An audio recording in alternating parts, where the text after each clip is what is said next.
Nah, teori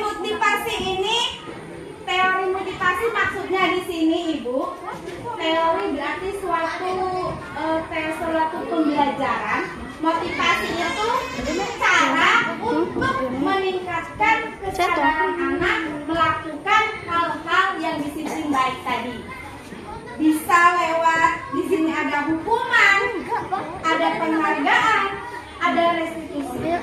Sekarang biasanya kalau anak-anak Ibu misalnya melanggar kedisiplinan yang sudah Ibu sepakati, biasanya untuk menimbulkan rasa motivasi itu Ibu pakai hukuman, pakai penghargaan, atau restitusi. Biasanya hukuman ya. Kalau melanggar hukuman biasanya. Atau mungkin, wah, kamu puasa ya hari ini? Wah, ayo kita jalan cendol sederung. Ada nggak yang kayak gitu? Puasanya tamat, dikasih hadiah. Ada yang seperti itu? Ada. Berarti itu juga memakai penghargaan. Nah, kalau restitusi itu cara menyelesaikan masalah itu tanpa ada hukuman, tanpa ada memberi penghargaan, tapi menimbulkan kesadaran sendiri kepada anak untuk melakukan hal yang baik tanpa dia mengharapkan penghargaan, tanpa dia ada rasa takut dihukum, tanpa ada rasa itu semua, tapi kesadaran sendiri. Biasanya kita sering pakai hukuman ya. Ya, saya juga. Hanya sama anak itu paling besar itu hukuman. Itu di sini saya tahu ada yang namanya istilah restitusi. Nah, nanti kita belajar lebih lanjut lagi. Itu yang ketiga, ada keyakinan kelas, kebutuhan manusia, ada 5 posisi kontrol dan segitiga. Kita bahas satu-satu dulu. Oke. Nah, disiplin positif dengan nilai-nilai kebijakan. Nah, yang seperti saya bilang tadi, disiplin itu tadi luas ya. Nah, untuk sekolah sama kelas kita ini, saya ambil satu kebijakan yang mudah-mudahan bisa menciptakan pribadi anak kita yang lebih baik. Di sini ada namanya disiplin positif dengan nilai kebijakan profil pelajar Pancasila. Ya, profil pelajar Pancasila. Pancasila tahu Bu? Tahu? Apa enggak Pancasila Bu? Apa sudah lupa? Masih ingat, mudah-mudahan masih ingat ya. Nah, anak itu diharapkan mencerminkan dari 5 Pancasila itu Bu ya. Nah, yang pertama diharapkan anak-anak itu bisa beriman, berakhlak mulia. Nah, di sini cakupannya luas juga Ibu. Saya sekarang kadang miris, sedih melihat anak-anak itu. Kenapa saya ambil Pancasila? Yang pertama, saya mengharapkan anak-anak kita itu punya akhlak yang mulia Bu. Coba Ibu perhatikan sekarang. Ada anak-anak sekarang tuh apa ya, dibilang amruk ya enggak lah, dia pandai ngaji, pandai semuanya juga pandai, cuma agak merosot cara adabnya. Nah, disinilah fungsi kita. Ayo kita sama-sama membuat anak kita itu adabnya ditingkatkan lagi.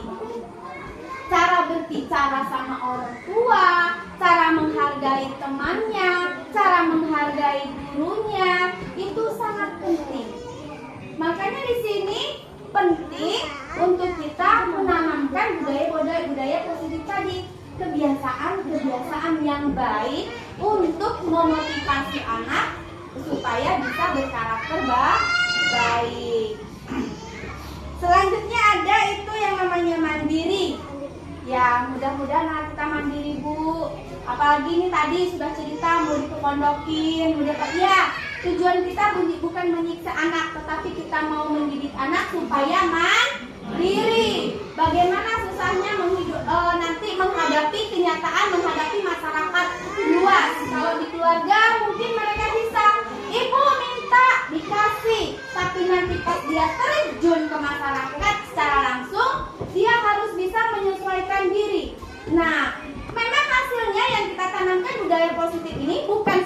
2 bulan, bukan setahun sekarang. Tetapi nanti akan kita petik hasilnya 5 tahun sampai 10 tahun yang akan datang. Baru kita metik hasilnya apa yang kita tanam sekarang. Nah, contoh ibu mungkin mau kepondokkan anaknya bagus. Itu salah satu cara motivasi kita untuk menimbulkan budaya positif terhadap anak. Nah, kenapa harus pondok misalnya? Di situ mungkin motivasi ibu yang ibu inginkan, anak itu selain mandiri bisa memperbaiki itu akhlak sama ilmu keagamaannya. Itu salah satu contoh untuk memotivasi anak agar bisa menerapkan budaya positif. Selanjutnya, bernalar kritis. Jadi kita itu mengharapkan anak-anak kita ini bernalar kritis itu mereka itu bisa menyelesaikan masalahnya sendiri, menimbulkan solusinya sendiri dengan cara mereka sendiri. Jadi dia mandiri, tidak manja. Bergotong royong. Bergotong royong itu manfaatnya banyak, bukan sekedar nanti hasilnya nanti bersih, bukan. Tetapi dalam gotong royong itu banyak nilai yang bisa diambil. Pertama, kerjasamanya, toleransinya, empatinya. Anak-anak tuh biasa ada yang bawa alat, ada yang tidak bawa alat. Aku nggak bawa alat nih, kata kawan yang nggak apa-apa, kamu mungut sampah aja biar kami ya membersihkan. Salah satu toleransi. Aduh aku berat nih, nggak telat. Ya udah ayo bantu. Sudah ada rasa simpati dan rasa tolong menolong. Banyak nilainya yang bisa kita ambil dalam gotong. Baik, selanjutnya kita masuk ke teori motivasi tadi, hukuman penghargaan tadi. Menurut Dian Gisser dalam bukunya Restituting School Discipline menyatakan ada 3 motivasi manusia. Yang pertama, untuk menghindari ketidaknyamanan tadi. Anak itu melakukan hal yang baik karena mereka takut dihukum. Nah, jadi kalau bisa itu dihindari, ya. Kenapa? Kalau anak itu melakukan hal karena itu, ya mereka akan kerjakan. Tapi dalam hati mereka tidak nyaman. Nanti kita berjalan disuruh ini, mereka kerjakan. Cuma dalam hati mereka tidak nyaman. Jadi usahakan menghindari hal seperti itu. Selanjutnya, untuk menjadi orang yang ingin menghindari diri dari nilai mereka sendiri yang mereka percaya. Di sini maksudnya menimbulkan keyakinan diri dia sendiri untuk meningkatkan nilai dia sendiri, ya. Jadi dia menghargai dirinya untuk menimbulkan nilai pada dirinya. Jadi maksudnya di sini mereka melakukan hal yang baik, apapun yang sudah disepakati, bukan karena ingin mendapat penghargaan, bukan karena mereka takut dihukum, tetapi mereka menyadari bahwa itu merupakan tanggung jawabnya, sehingga mereka melakukan itu dengan sukarela. Selanjutnya,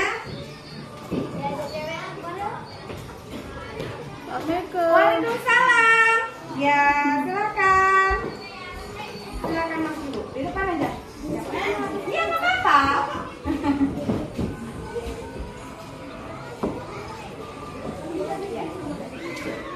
Selanjutnya ada itu keyakinan kelas, ya. Keyakinan kelas ini nilai-nilai keselamatan atau kesehatan ini yang kita sebut dengan keyakinan. Waalaikumsalam. Oh masih ada. Ayo di sini Ibu. Apa ya?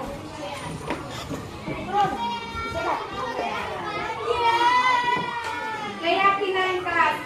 Kenapa Bu kok keyakinan? Saya tanya. Sesuatu yang kita yakini pasti dilakukan apa enggak? Dilakukan karena kita ya yakin.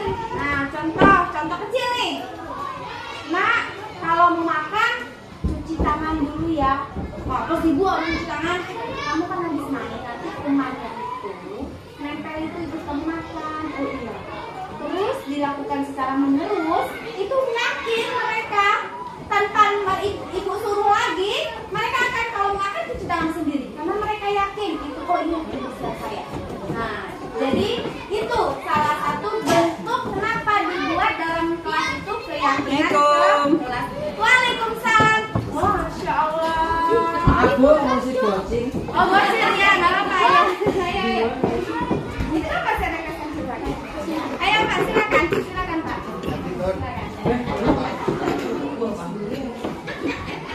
Bocil. Nggak apa-apa. Penting kok diurus bocil itu.